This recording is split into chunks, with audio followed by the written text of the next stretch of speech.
Hey, in this video, I'm going to walk you through a two-group multivariate analysis of variance in SPSS. The example I'm going to walk you through is here on Canvas. You can follow along here. The data for the example can be downloaded here from Canvas, as well as an SPSS syntax file if you'd like to run the analysis that way. It's also the only way you can run the step-down analysis is through syntax, so you'll need that file to do that part. And finally, I've give you a write-up of how you'd write up results from this analysis. You can find them here as well. If you would, if you'd like to follow along, the SPSS example starts off with steps for conducting the analysis in SPSS. You can find here, and you can also find the syntax to conduct the step-down analysis follow-up if you're interested in that. So in this example, a researcher was interested in comparing the effectiveness of two types of instructional methods for teaching clarinet to students. So one group of 12 elementary age clarinet students used a programmed instructional technique. This was our experimental group to learn to play the clarinet. And another group of 11 elementary age students received instructions via a traditional classroom instruction approach. At the end of the semester, two judges rated each student on the following three performance aspects: their interpretation, their tone, and their rhythm. And then the data below represent an average of the judges' ratings. So you can see here are the three different performance aspects are our three dependent variables, and then the type of instructional method, whether it was a programmed instructional technique or a traditional classroom technique, are two independent variables. Notice how the data are entered into SPSS. They're just much like they were in that table there. Each row represents an individual in our study.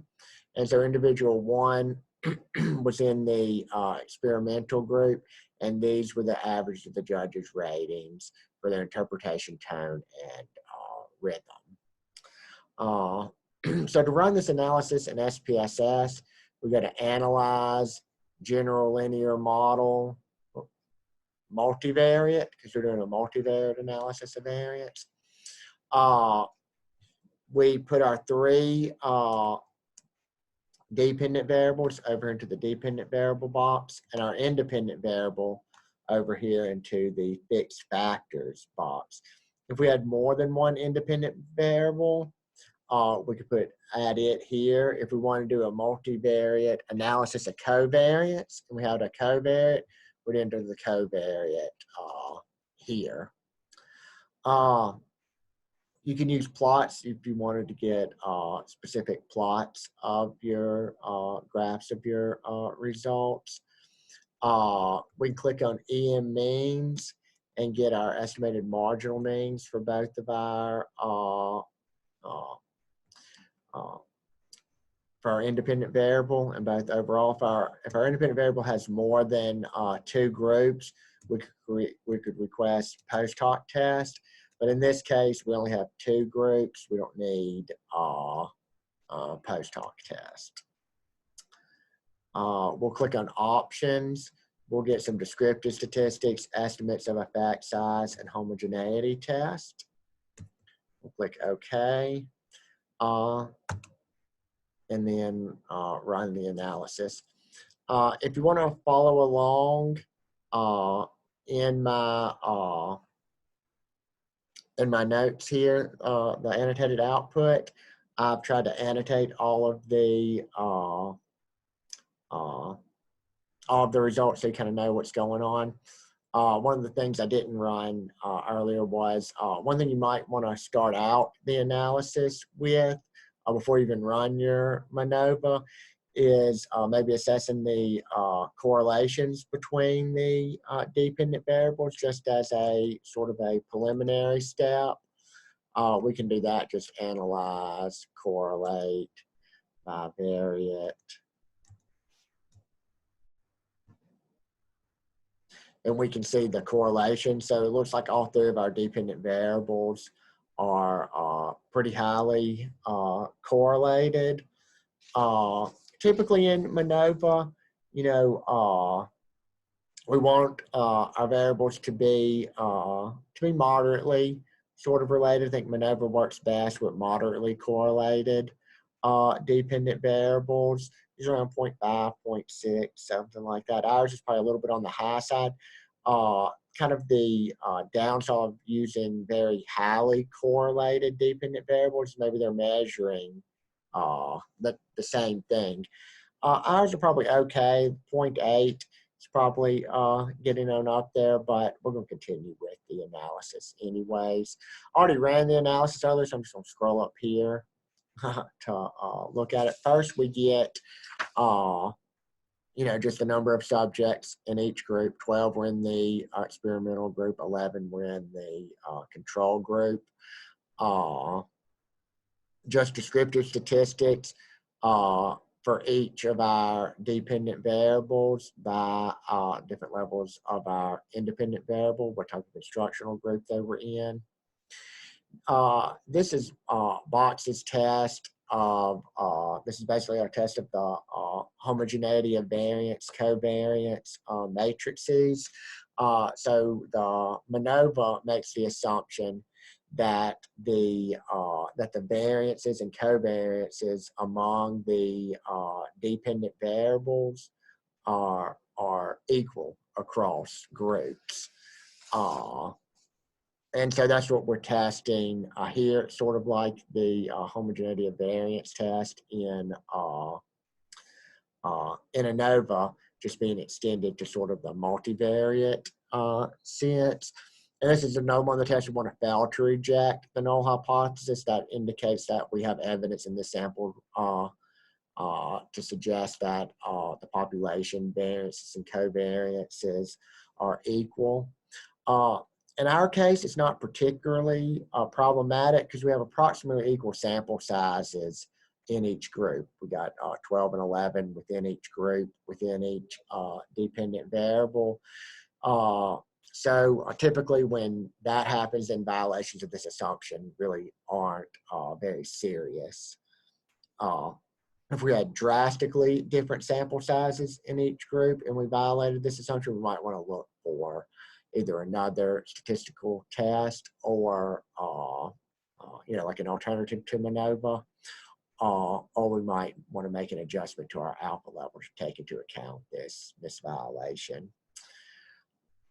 Here are our multivariate test. Right below it are our Levine's test of equality of variance. So we not only assume that the variances and covariances across our dependent variables are equal, we also assume that the variances within each one of our group, the variances between our groups within each one of our dependent variables are also equal. And so this is basically the exact same test that we had in analysis of variance. And you can see it's tested the same way with the Levine statistic. And you can see that in each one of our dependent variables, we've met that assumption. Again, this wouldn't be too serious in our case since we had the equal sample sizes within each group. I typically report the Levine's test based on the mean. If I'm worried about normality in my analysis, I might report the test based on the median. Let's move back up here to our multivariate test box. This is then our omnibus multivariate test for our instructional method. So, you know, here, you know, this is basically going to test whether the instructional methods differ based on a combination of our different performance indicators there. Since our instructional method only has 2 levels, that we only have an experimental and a control group, 2 different teaching methods, the results for the 4 different multivariate criteria here are all going to be the same. This is only the case when your independent variable only has 2 levels. When it has 3 or more, the results will be slightly different. On the in the Manova notes, I give you different rationales for when you might want to choose one or the other. Typically, Wilks Lambda is our default choice. It's usually the multivariate test that we report. Hotelling's trace is typically used when you have uncorrelated dependent variables. Hotelling's trace also has a special meaning in the when we have when our independent variable only has 2 groups, and I'll talk about that in a minute as well. Our next one, Paley's trace, is best when you violated different assumptions. So, if our homogeneity variance assumption, or, we're not exactly sure about the multivariate normality, we might rely on Paley's trace here for a multivariate test. And then Roy's largest root is typically preferred when you have highly correlated dependent variables. So in our case, it might be, Roy's largest root might be something that we would consider, but like I said, when we only have 2 groups, they're all equal. So it doesn't matter really which one we report, so we'll default to just Wilks Lambda here. So let's look at Wilks Lambda.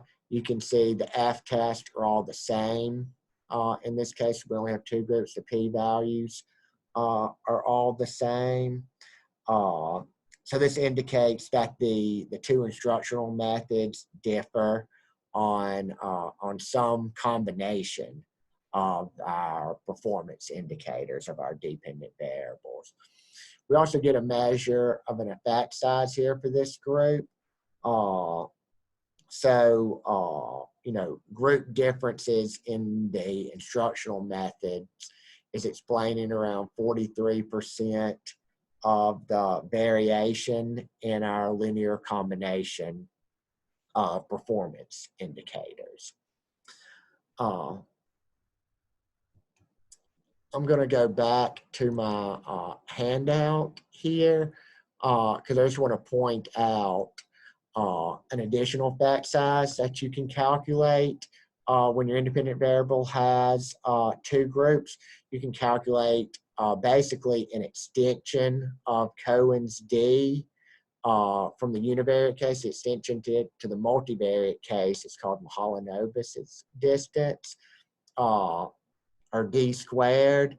And we can calculate d squared. It's related to Hotelling's trace here. It's actually related to Hotelling's. When you have a 2-group case like this, sometimes you might see it called, instead of them doing a multivariate analysis of variance, they might see it called like Hotelling's t-squared analysis. So it's basically an extension of the independent t-test to a multivariate sense. And so you can convert then this Hotelling's trace value into basically a multivariate Cohen's d, which is called Mahalanobis distance in this case. And here's the formula to do it. To get Hotelling's t-squared, we take the Hotelling's trace value and multiply it by our sample size, our total sample size minus 2, since there were 2 groups in this case. And that would be analogous to the Hotelling's t-squared statistic To convert that into the d squared, you multiply it by a ratio of the sum of the group sizes to the product of them. So you can see the multivariate effect size is 2.77, which is pretty large. You can kind of interpret these roughly around the same guidelines as Cohen's D2, so that indicates a very large effect size there. So this d squared calculation is only applicable when your independent variable has two groups. When it has three or more, we can't calculate it.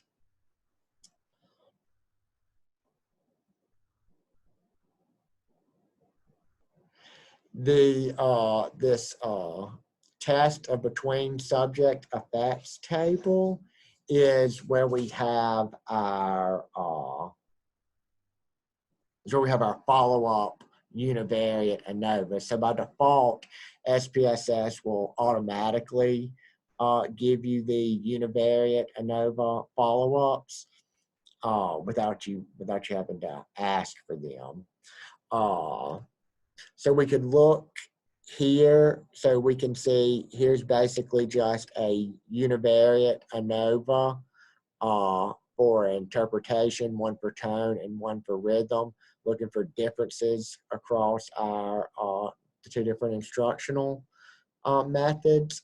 And then it gives you the F statistic for those ANOVAs and the p-values. What we want to do before instead of just comparing these to our default alpha level of 0.05, we probably want to make a Bonferroni adjustment to that alpha level. So we would take our nominal alpha level of 0.05 and divide it by the number of tests we're performing. So here we're performing 3 tests. So we do 0.05 divided by 3, and you get around 0.017. So we compare these to 0.017, and we'd see that we find no significant differences between the groups on the judges' ratings of their interpretation. But we do see that there are statistically significant differences between the groups on their judges' ratings of their tone and rhythm.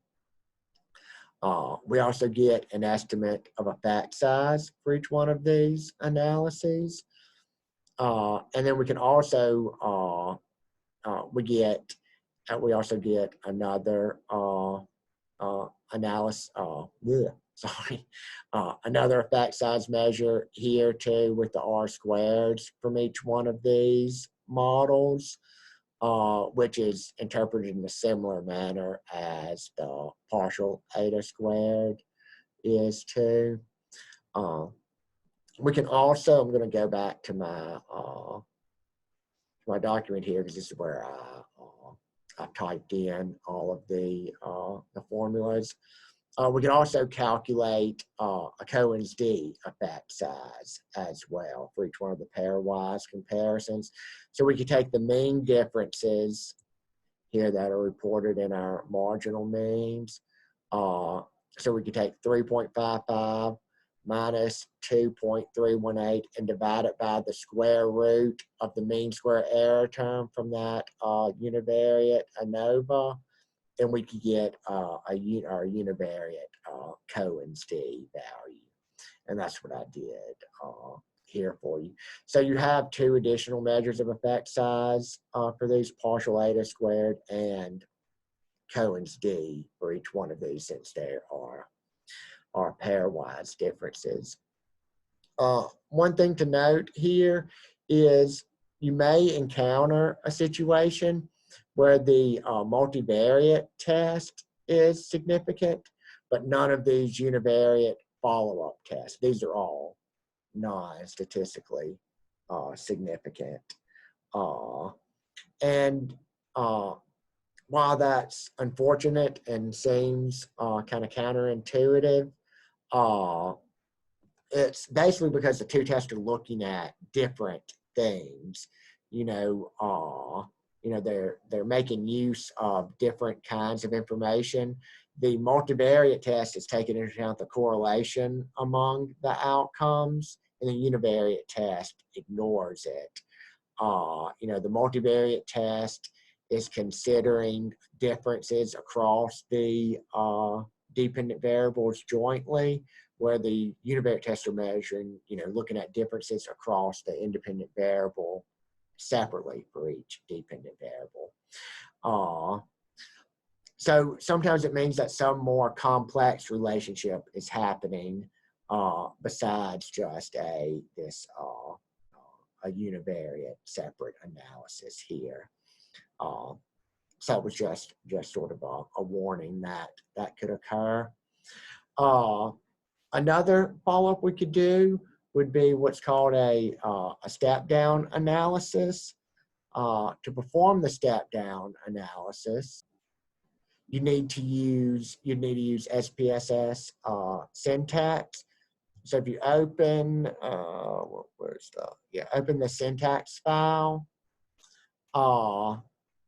and you would have to use the Manova command in SPSS, which is only available in syntax. In the step-down analysis, basically we are testing each dependent variable, looking for group differences on each independent variable, controlling for the other independent variable. So basically what you do is you say, okay, which one of my dependent variables is most important. They call it like your highest priority dependent variable. You test it first with basically a univariate ANOVA. Then you take your second highest priority dependent variable, and you test for group differences on it in an analysis of covariance, controlling for that first dependent variable. So here, if we had interpretation as our independent variable of dependent variable of most importance, it would be tested with a univariate ANOVA. Tone would look for group differences across tone using analysis of covariance with interpretation as the covariate. Then we'd look for group differences on rhythm with both tone and interpretation as covariate. So that's what happens in a step-down analysis. Since the step-down analysis involves analysis of covariance, we'd want to assess the homogeneity of regression assumption in ANCOVA. And so that's what I gave you syntax here to do. So we would test whether the impact of interpretation is the same within each group. And then we do the same thing here. We'd say whether the impact of interpretation and the impact of tone is the same within each group.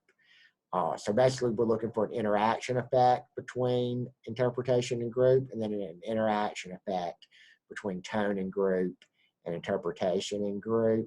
And we basically want to see these interaction effects are not statistically significant. So we'd run a factorial ANOVA, and we'll look and say there's not a statistically significant interaction effect for type of instructional method and their interpretation scores, or the judges' ratings of their interpretation. And then the same thing here. There's not a statistically significant interaction for both instructional method, the interaction for instructional method and tone, or instructional method and interpretation.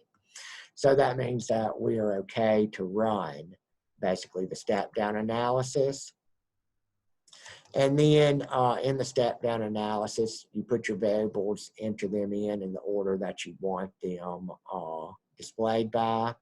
You put your independent variable on the by command and say it ranges from 1 to 2.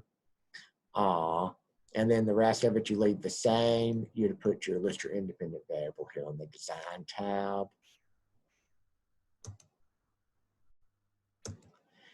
And you're going to get, here are your Manova results.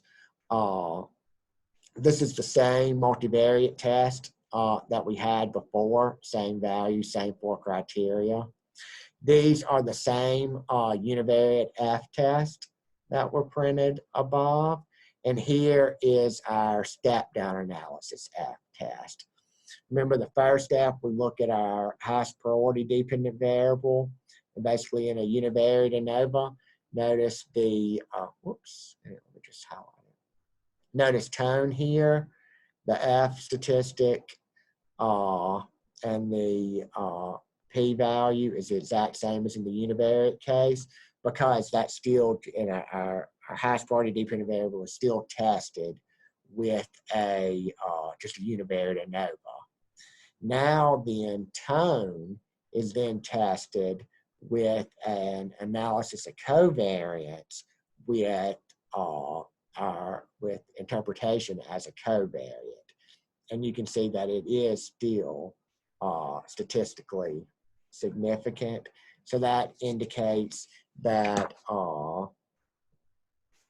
that students, not students, that judges rated those in the experimental condition higher for tone than they rated those in the control group condition, controlling for judges' ratings on interpretation.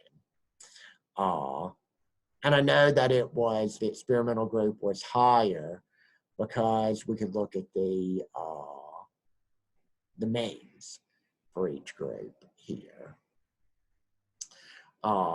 Typically, since the analysis of covariance, we'd really want to talk about the adjusted means.